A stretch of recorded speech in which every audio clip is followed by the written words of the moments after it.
Nairobi, where married women engage in prostitution during the day. Brothels in Nairobi are not a new thing, and with them is one of the ugliest business that has eroded the moral fabric that holds in society. One will be forgiven to think that the city comes to activity in brothels during the night, but they remain a hive of activities throughout the day. Here, it is a business open for everyone, and the most appalling thing is that wives have been consumed by this business. They leave their homes every morning under the guise of going to work, only spend their day in brothels, waiting for clients or servicing returning customers. A growing number of middle-class housewives secretly work as prostitutes, the Nairobian ones established. Although accurate statistics are hard to come by, there is evidence that some of these women are so successful at it that they have been invested and own shopping boutiques and apartments within the city, and their husbands don't know what their wives do. The greedy ones do it for more money, but some do it to add thrill and adventure to dreary middle-class lives. One of them was gracious enough to explain how she ended up in this trade, yet her life looks rosy, with a Toyota saloon car always ready to serve her as she meets clients. I will quote her. Listen, it's not like I do something illegal or go out to the streets to wait for clients. Many women do it, she said. Rachel, not her real name, has been married for 7 years and has 2 children, both male. She refuses to disclose their ages. I will quote her again. I have a husband that I love very much. He's a businessman and he gave me some capital to start my own business, she says. The business wasn't doing very well, and one of her regular clients, also married, was keen to sleep with her. So she jokingly suggested that he stocks her business. I will quote again. He immediately sent me to his car to get his checkbook and wrote me a check for 40,000 shillings. He wanted to sleep with me in exchange, and I saw no reason not to, since we were both married and had to go home before midnight, says Rachel.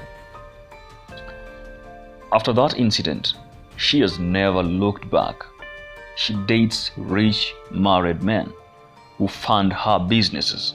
She now owns 4 shopping boutiques in various parts of town and says she's putting up rental flats in the outskirts of Nairobi. I'll quote her again. There are a lot of rich men who would gladly pay to have my company for a few hours every day, says Rachel. Her husband believes she has made all that money from her businesses. All her clothes shops have different secret partners who are her lovers. They are partners, but nothing is written down. I pleaded with them to give me the capital to fund the business. Some contribute a little, but I doubt they want anything back, says Rachel. The trick, she says, is to once in a while send the man 10,000 Kenyan shillings as his share of profits.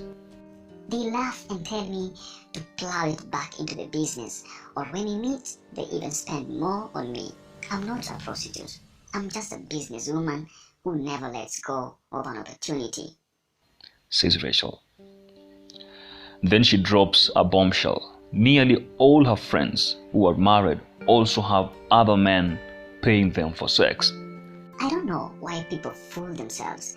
A woman who has children will do a lot of things to secure a bright future for her kids. Your wife will sleep with the boss for promotion. She'll sleep with another man to fund her business. It doesn't mean she doesn't love you. Actually, she loves you so much. That's why she doesn't want to pass financial burdens to you, yet she wants a good life for family. I have shares here and there. Some are gifts from previous lovers. I have the shops and I'm not rest until my net worth comes to 100 million Kenya shillings. I will do everything to get there, says Rachel. Rachel also referred us to another woman she called her godmother. in the business.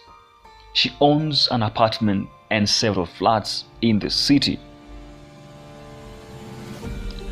Her godmother's first block of flats was built for her more than a decade ago by a Mzungu client she met. Her husband died 4 years ago, and she still does prostitution on the side and has built more rental houses. In downtown Nairobi, married prostitutes thrive.